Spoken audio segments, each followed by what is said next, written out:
నమస్తే, తెలుగు రాజ్యానికి స్వాగతం. నేను మీ సంధ్య.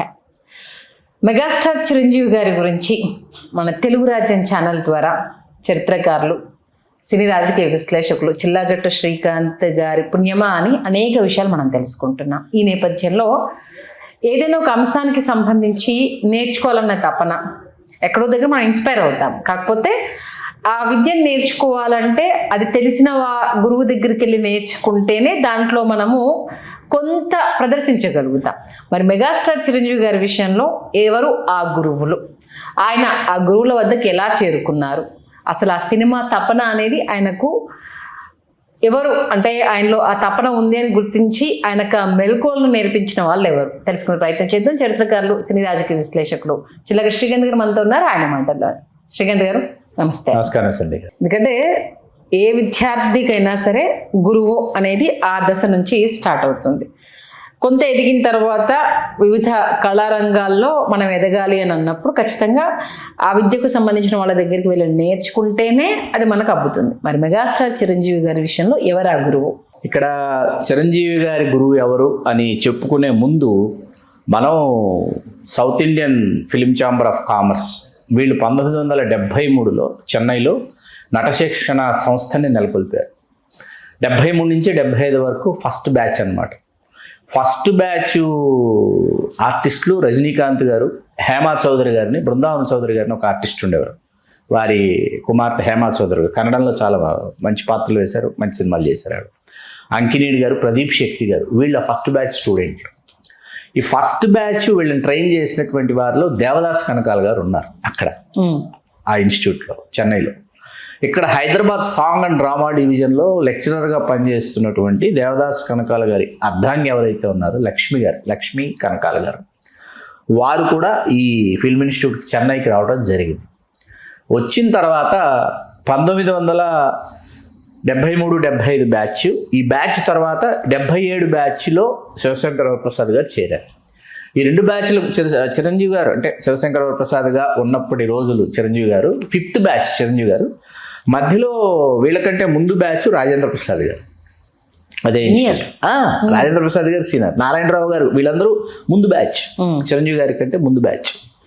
అక్కడ మీకు ఈయన ఆ ఇన్స్టిట్యూట్లో చేరాలి, నటించాలి అనేటటువంటి నిర్ణయం తీసుకున్న తర్వాత, అంటే అప్పటికి నాటకాల్లో ఆయన బెస్ట్ యాక్టర్ ప్రైజులు వచ్చాయి. వచ్చిన తర్వాత సినిమా రంగానికి వెళ్ళాలి. తండ్రి ఒకవైపు గతంలో సినిమాలో జగత్కిలాడిలు, జగజ్జెట్టిలో చేసి ఎస్వి రంగారావు గారు, కృష్ణ గారు, అట్లాగే శోభన్ బాబు గారు, వీళ్ళు గుమ్మడి గారు, వీళ్ళతో నాన్నగారు యాక్ట్ చేశారు. తర్వాత కుటుంబ బాధ్యతల నిమిత్తం వెంకట్రావు గారు వచ్చేసారు.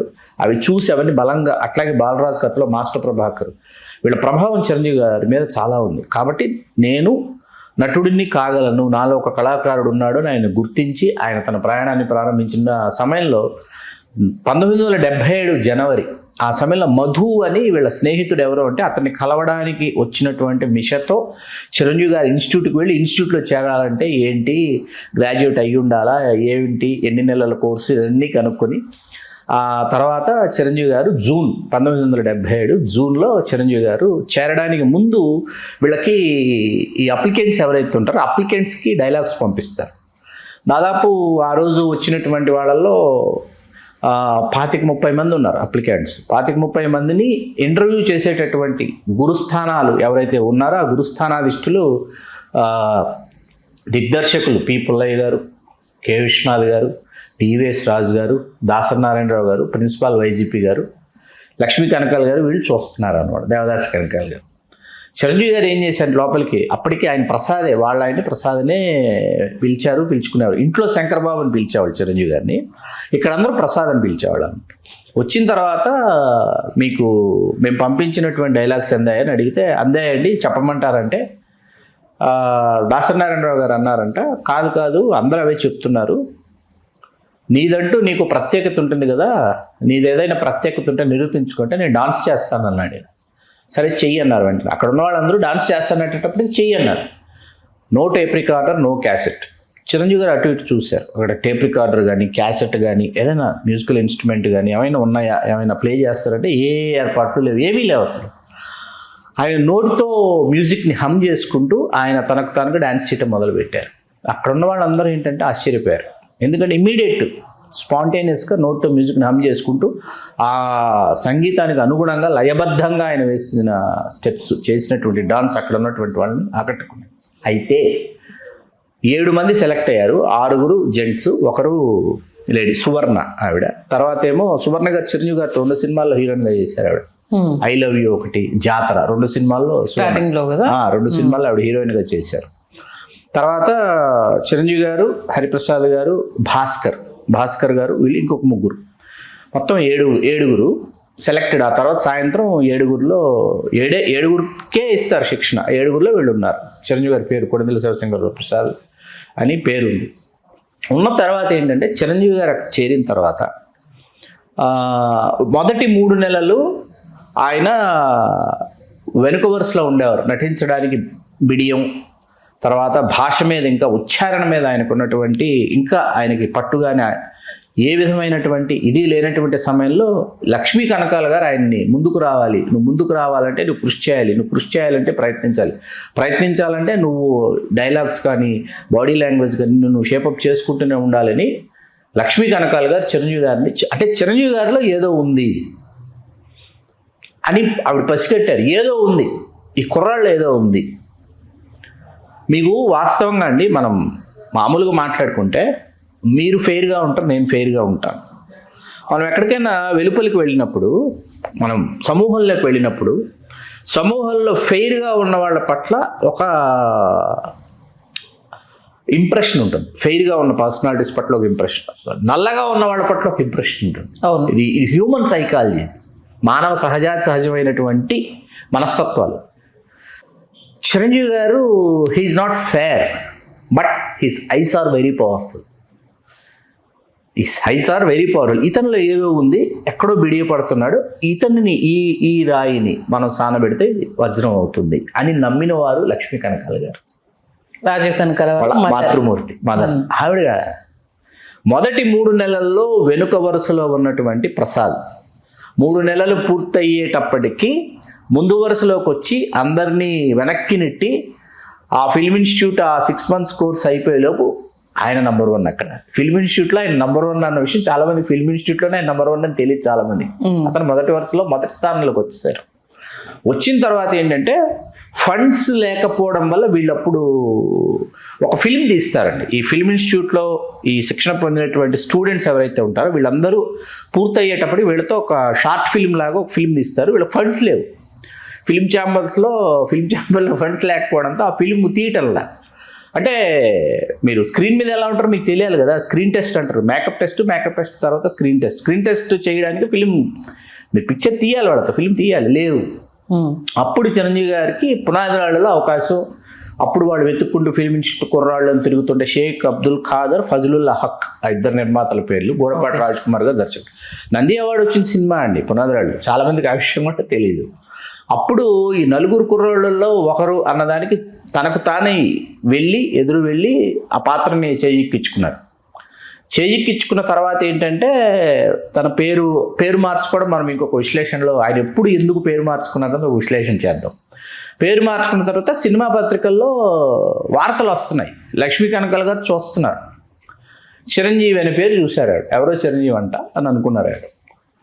తీరా కట్ చేస్తే ప్రసాదే, వీళ్ళు ఎవరైతే ఏ ప్రసాద్ని అయితే వీళ్ళు తీర్చిదిద్దారో ఆ ప్రసాదే చిరంజీవి అనమాట. అప్పుడు చాలా సంతోషపడిపోయి అక్కడి నుంచి చిరంజీవి గారు ఏంటంటే పునాదిరాళ్ళు చేస్తుండగా ప్రాణం ఖరీదు చేస్తుండగా మనముడి పాండవులు, తాయారమ్మ బంగారులో క్యామియో, అసలు వెంటనే అండి, ఇది కథ కాదు, శ్రీరామమ్మ అంటే అన్నీ అలా మీకు కళ్ళు మూసి తెరిచేలో. కోతల రాయుడు సమయానికి ఏంటంటే చిరంజీవి గారు చిరంజీవిగా మారిన శివశంకరవరప్రసాద్ గారు లక్ష్మి గారిని ప్రివ్యూకి తీసుకెళ్ళారు, కోతల రాయుడికి ఎందుకంటే ఆవిడ నేను ఎలా డాన్స్ చేస్తానో మేడం చూడాలి, మేడం చూసి నువ్వు బాగా చేసావు అనాలి అని ఆవిడ కోతల రాయుడు చూస్తూ డాన్స్ బాగా చేసావు చాలా బాగా చేస్తున్నావు అని చెప్తూ డైలాగ్స్ ఎక్స్ప్రెస్ వేగంతో చెప్తున్నావు, కామా ఫుల్ స్టాప్లు ఉండాలి, డైలాగ్ నిదానంగా చెప్పినప్పుడే నువ్వు ప్రేక్షకులకే హత్తుకునే ఆర్టిస్ట్ అవుతారు. అదేంటంటేనండి దేవదాస్ కనకాల గారు, లక్ష్మీ కనకాల గారు వీళ్ళ స్కూల్ ఏంటంటే దిలీప్ కుమార్ గారు, సంజీవ్ కుమార్ గారు ఈ స్కూల్ అండి. Okay, it's very tough school అనమాట. మీకు దిలీప్ కుమార్ గారు ఏంటంటే అండర్ ప్లేతో అవతల ఆర్టిస్ట్ని చంపేస్తాడు ఆయన. Under play. ఆయన ఒక ఎక్స్ప్రెషన్ ఇలా ఇచ్చాడు అనుకోండి, మీకు అవతల ఆర్టిస్ట్ ఇచ్చిన ఎక్స్ప్రెషన్స్ మొత్తం క్లోజ్. అలాంటి నయాదౌరుని ఒక సినిమా ఉంటుంది, చూడండి మీరు. ఏంటి ఇదా దిలీప్ కుమార్ పెర్ఫార్మెన్స్ అని అనుకుంటాం. ఈ మొగలే ఆజము అవన్నీ పృథ్వీరాజ్ కపూర్ని ఆయన ఫేస్ చేసినటువంటి అవన్నీ పక్కన పెడితే నయాదౌర్ ఇట్లాంటి కొన్ని సినిమాలు దిలీప్ కుమార్ గారు.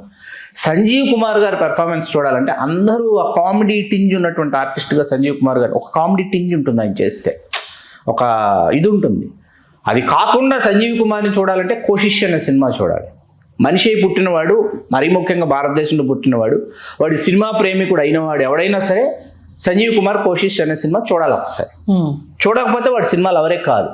ఆ టాపిక్ పక్కన పెడితే వీళ్ళది ఆ school Dilip Kumar under play. చాలా సోబర్గా, చాలా సైలెంట్గా, చాలా నీట్గా డైలాగ్ చెప్తున్నప్పుడు కామా ఎక్కడ పెట్టాలి, ఫుల్ స్టాప్ ఎక్కడ పెట్టాలి అన్నది తెలిసి ఆ మధ్యలో ఎక్స్ప్రెషన్ ఎలా ఇవ్వాలో తెలిసినటువంటి ఒక స్కూల్ దేవదాస్ కనకాల గారిది, లక్ష్మీ కనకాల గారిది. అది లక్ష్మీ కనకాల గారు చిరంజీవి గారి దగ్గర నుంచి ఎక్స్పెక్ట్ చేస్తున్నారు. ఓకే, ఇది చిరంజీవి గారికి అర్థమయ్యి ఈవిడని విజేత సినిమాకి ఈవిడని చిరంజీవి గారు పట్టుబట్టి లక్ష్మీ మేడం ఎక్కడున్నారు, లక్ష్మీ కనకాల గారు ఎక్కడున్నారు ప్రివ్యూకి తీసుకురావాలి. చిరంజీవి గారు అప్పటికి నటభాస్కరుడు అయ్యాడు, డైరింగ్ డేషింగ్ డైనమిక్ హీరో అయిపోయి సుప్రీం హీరోగా ఇంకా ట్రావెల్ అవుతున్న టైం 1985 విజేత. లక్ష్మీ కనకాల గారిని తీసుకొచ్చి ప్రివ్యూలో కూర్చోబెట్టుకొని డైలాగులు ఎలా చెప్పానో నాకు చూసి చెప్పండి మేడం మీరు అని చిరంజీవి గారు పక్కన కూర్చున్నారు. చూసి ఆవిడ చాలా సంతోషపడిపోయారండి, చాలా బాగా చెప్తున్నావు డైలాగ్స్. చిరంజీవి గారు అంటే నాకు యాక్టింగ్ నేర్పిన గురువు, నేను డైలాగ్స్ బాగా చెప్తున్నా. ఇవన్నీ లేకపోతే ఒక మెగాస్టార్ కాలేరండి ఎవరు. అంతే కదా, హైలీ ఇంపాసిబుల్. అంటే గురువు అంటే ఒక వ్యక్తి కాదు, గురువు అంటే ఒక పేరు కాదు, గురువు అంటే ఒక శరీరం కాదు, గురువు అంటే కీర్తి కాదు, గురువు అంటే చైతన్యం. ఆ చైతన్యం మనల్ని తీర్చిదిద్దుతుంది. అట్లా తేజోవంతమైనటువంటి మనల్ని ఒక మూర్తిగా తయారు చేసినటువంటి మన గురువు, నువ్వు అంతకంతకు ఎదుగుతున్నావు, నేను నిన్ను గుర్తిస్తున్నాను, నీ భుజం తడుతున్నాను అంటే రెట్టించిన ఉత్సాహంతో కళాకారుడు ఇంకా జృంభిస్తాడు.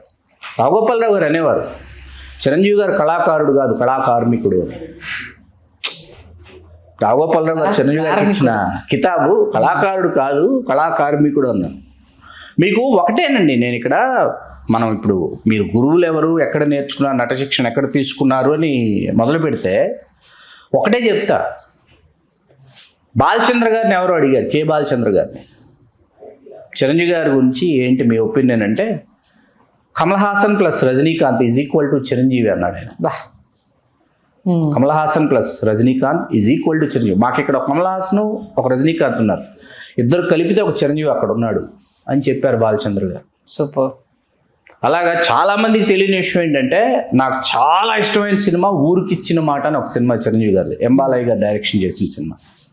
అందులో చిరంజీవి గారు చేసిన పాత్ర చూసి ఆ సినిమా వేస్తే ఒక సుప్రసిద్ధ మహా తమిళ నటుడు ఆ సినిమా చూసి ఆ పాత్ర చిరంజీవి గారు వేసిన పాత్ర చెయ్యాలని మక్కువ పడిపోయారు. ఆయన నడిగా తిలకం శివాజీ గణేశన్ గారు.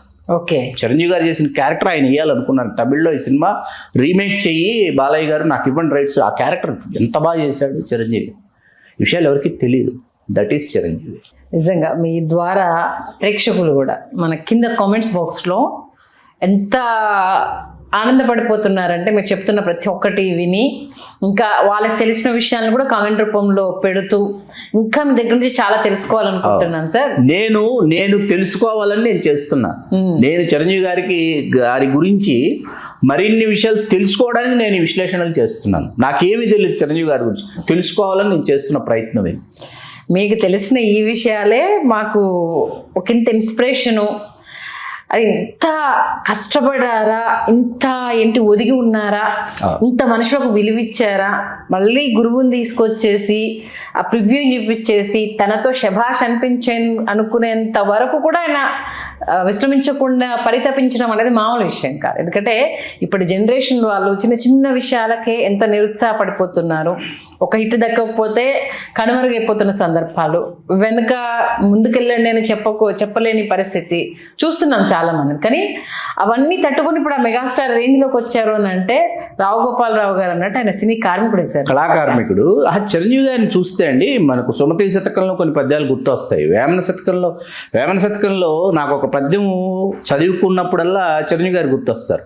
ఓకే. అనగననగ రాగ మతిశయిల్లుచునుండు, తినగ తినగ వేము తీయనిండు, సాధనమున పనులు సమకూరు ధరలో. విశ్వదాభిరామ వినురు. సాధనమున పనులు సమకూరు ధరలో. నిజంగా ఆ సాధన చేసిన వాళ్ళు ఎప్పటికీ ఫెయిల్యూర్ అవ్వరు అనేది మనకు చాలా రకాల ఉదాహరణలు. సినిమా ఇండస్ట్రీకి పెద్ద ఉదాహరణ మొదట మెట్టు అంటే ఆ జనరేషన్ కి ఆయన, స్టిల్ ఇప్పటి జనరేషన్ కూడా ఆయన. ఆ ఖచ్చితంగా. తర్వాత ఇప్పుడు మకుటం లేని మహారాజు అయినే, మకుటం ఉన్న మహారాజు అయినే సినిమా ప్రపంచానికి ఆయన 10 సంవత్సరాలు ఆయన నటించిన సినిమా ఏది విడుదల కాకపోయినా తిరిగి మళ్ళీ వచ్చి ఆయన మెగాస్టార్ స్థానాన్ని ఆయన అధిష్ఠించేంత వరకు ఎవరు ఆ స్థానాన్ని అధిష్ఠించలా. That is one and only megastar. Super. సాధన, శోధన, తపన వెరసి చిరంజీవి.